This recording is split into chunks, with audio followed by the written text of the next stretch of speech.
Well, good morning, everybody. Jeff Slakey and Spencer Hughes here on the Daybreak Show, and we're going to check in with the William G. Reed Library in Shelton at TRL. And Donna, how are you doing? Good morning.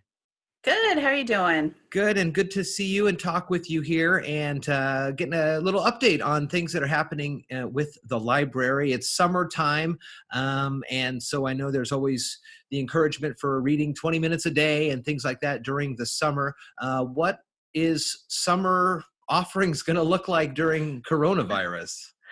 So we are still doing our summer library program. It's just all online right now. So there is an app you can use on your phone, or you can go to our website, trl.org, and sign up for the summer library program online and read books and track them online.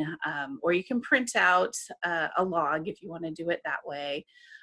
We do have people coming. We always have special events in the summer. So we have Jeff Evans the next 2 Thursdays. Oh, yeah, the magician guy. Right. So you can tune in online for that. And then Heidi Larson, who used to be our youth services librarian here in Shelton, actually left to start her own business doing STEM programming. And so she'll be doing some of that online for people to do from home in July. And then we have Mr. Lizard, who's always our biggest draw in the summer. And so he's going to have, instead of just coming once, we'll have several online programs from him. And he'll talk about all kinds of things with his, all of his creatures that he likes to share with people. You'll just be seeing them online this time, of course, since we can't have anybody come into the library for big events. Well, let's talk about the library. It's a beautiful building. There's a lot of work done. And inside there are just tons of books that I'm sure over the last couple months nobody's had a chance to look through them. How is this going to work? Where is TRL on kind of the phased reopening schedule with the state, and a chance for folks to check out physical books ever?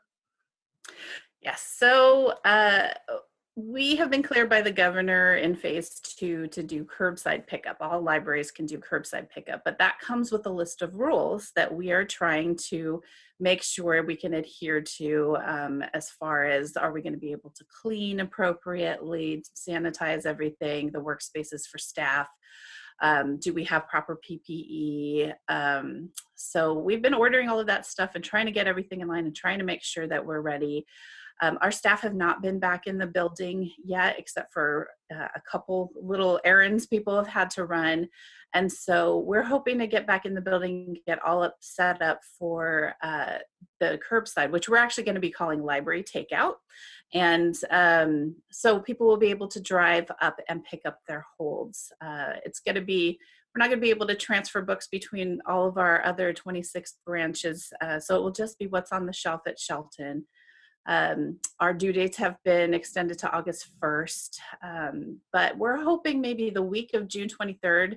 The June 23rd would be the earliest that we have everything ready to do this. So if we can get that clearance, we will be shouting that from the rooftops that, start putting holds and calling us and trying to schedule your pickup time. So, and when you go on TRL's website, last time I went to look for books, there's a way that you can filter those results to be Shelton or whatever your library is specific, right? So you're not going, oh man, they've got this book and I'm going to get it, and then all of a sudden you realize it's the Hoquiam Library or something. Right. Like that. Okay. That's good. So there is a way to do that. And if you don't know how, it's usually the upper left corner is the way to filter all your results. And the very top one is by branch.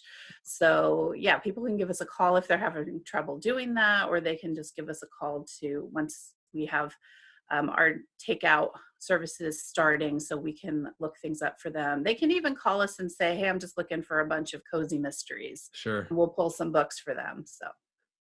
That you guys have all read and know that are good. So it's almost like what you were doing. What was that? Christmas time, where you would wrap books and people would just grab them and open them up and it would be something secret. We usually do it on Valentine's Day, or on Valentine's Day, a blind date with a book. Yeah. So, I mean, we haven't read all of them. We don't have time. We work, but, but we can kind of, and that's why people check out a lot of books anyway. At least they're free. You can start a book, say, I hate this, and put it aside and, start reading your other ones. So How we're have hoping to start that too. how have people in the community adapted to the library not being accessible? I know it's a huge hub, not only in meeting and gathering places, but for many folks across our community, they may not have resources of online or computer access, and the library is kind of there. That's it for them.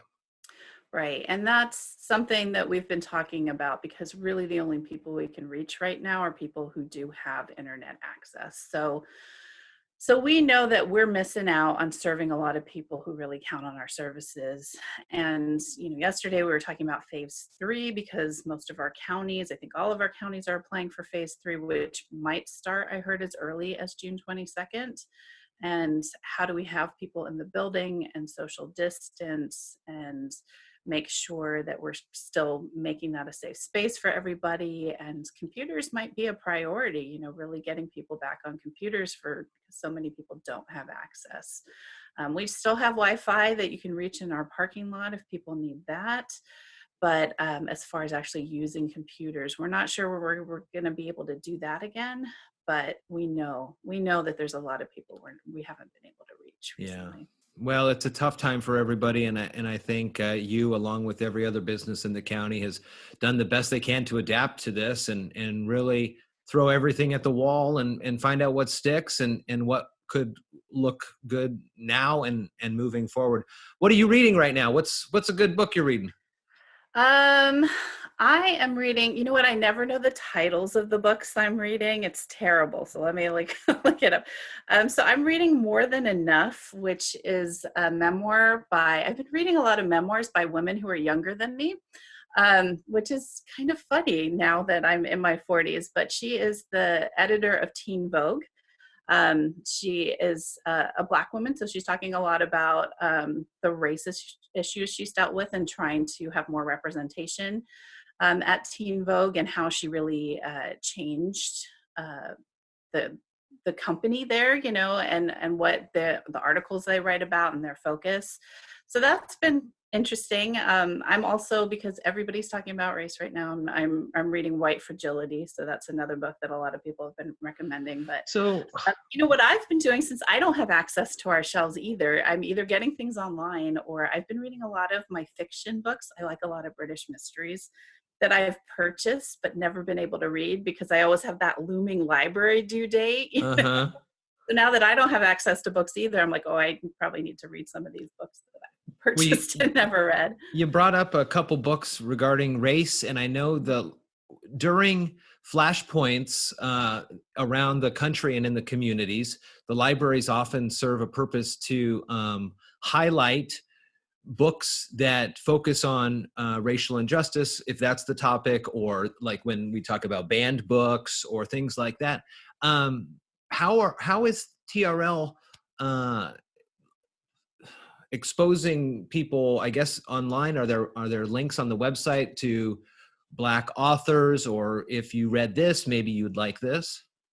We have on our Overdrive, so that's where you can do ebooks and audiobooks, have created a list if people want to read about race-related issues, and some of the books that have been pretty popular. A lot of those books are really hard to find, even if you're ordering them on Amazon or from trying to get them from local bookshops. So ebooks are the best way to go. We know we have a lot of waiting lists right now. One of the popular ones, So You Want to Talk About Race, is available to anybody. There's no waiting lists if you want to listen to the audiobook on our website through the month of June.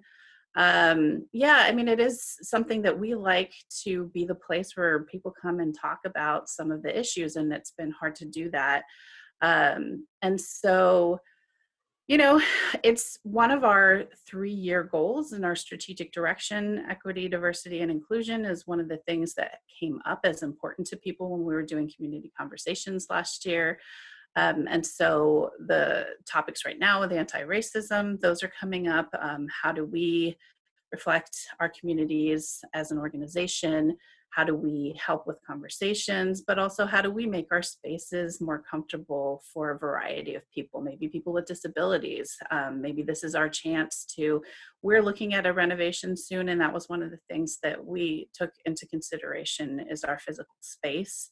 for people with sensory issues. There's so many things as far as being the library, trying to be more inclusive and trying to really reach out to everybody that we serve, that we've been looking at and will be looking at even more in the And next few years. those types of issues too, if there was so you want to talk about race and things like that, it's a gambit of age ranges. If parents want to start talking with their kids about different topics, maybe not that title, but other titles are available.